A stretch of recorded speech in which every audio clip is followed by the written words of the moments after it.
And thank you again for watching here at the National Gear Repair. Right now we're going to be doing our full reassembly on our gearboxes. As you can see, our shaft areas was rebuilt with tungsten carbide and reground.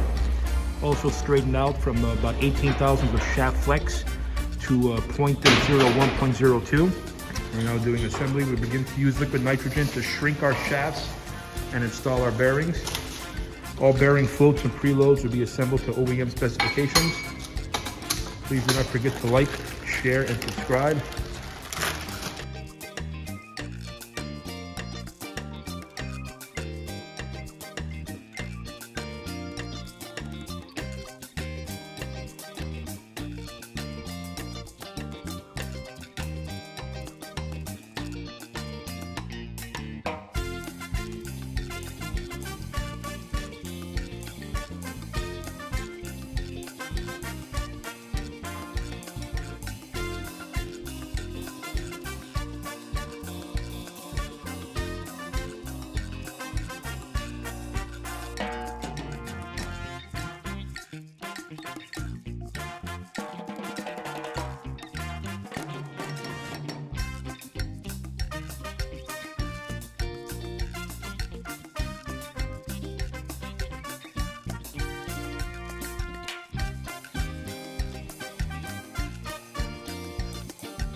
Thank you for visiting National Gear Repair. Here we have a Tandler gearbox we did a full rebuild on.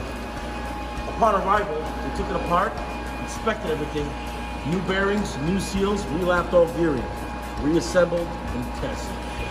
Thank you for visiting National Gear Repair. Have a great day.